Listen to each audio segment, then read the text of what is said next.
La pensée du jour d'aujourd'hui, c'est prier pour communiquer avec Dieu. Le but de cette pensée, c'est d'encourager chaque croyant à prier, pas pour répéter des mots, mais pour parler avec Dieu, parce que la prière, c'est un mode de communication que nous avons avec Dieu, notre Père, le Roi des rois, le Créateur de l'univers.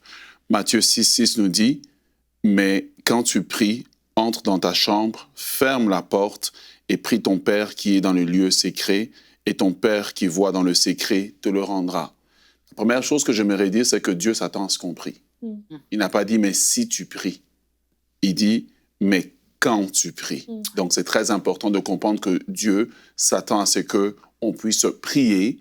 Et lorsque nous sommes chrétiens nés de nouveau, Dieu s'attend à ce que nous puissions prier Dieu en tant que notre Père. Parce qu'il y a une relation entre nous et lui. Il n'est pas un Dieu lointain, perdu dans une quelconque galaxie, mais il est le Dieu proche de ceux qui l'invoquent. Et Dieu s'attend à ce que nous puissions prier.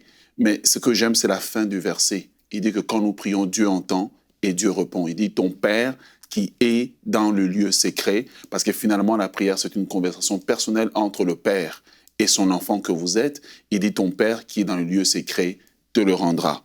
Alors, il est important pour nous de comprendre que, essentiellement, la prière poursuit 4 buts. Le premier but de la prière, ce n'est pas la répétition de formules préétablies, mais c'est un cœur sincère qui s'épanche devant Dieu, qui veut parler à son Père céleste.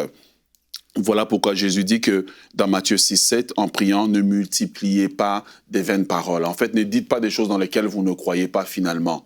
Parce que ce n'est pas à force de répéter des paroles que cela fonctionne, mais c'est par la foi que votre Père Céleste vous écoute que cela fonctionne.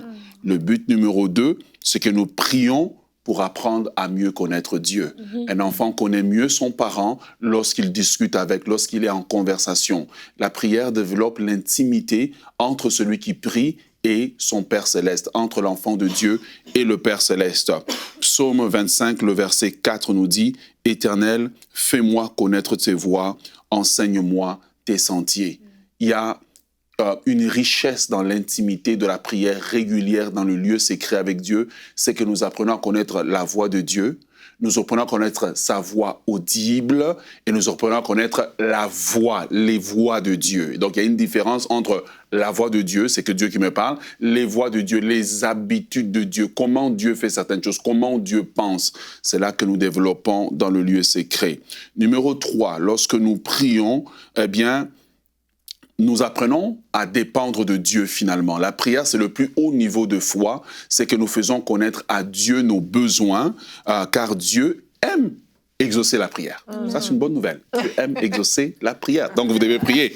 Voilà. Philippiens 4, 6, nous connaissons.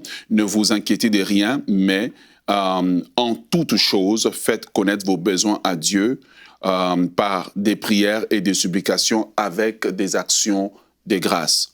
4e, nous prions pour les besoins des autres. La prière n'est pas seulement un acte égoïste, mais nous prions aussi pour faire connaître à Dieu les besoins des autres. Galates 6,2 nous dit « Portez les fardeaux les uns des autres et vous accomplirez la loi de Christ. » Donc la prière n'est pas seulement un acte personnel, ce n'est pas un acte égoïste, mais nous prions aussi parce qu'en Christ, nous aimons nos frères et sœurs et nous portons leurs fardeaux. Retrouvez la suite de ce programme dans l'émission Bonjour chez vous sur ENCI TV.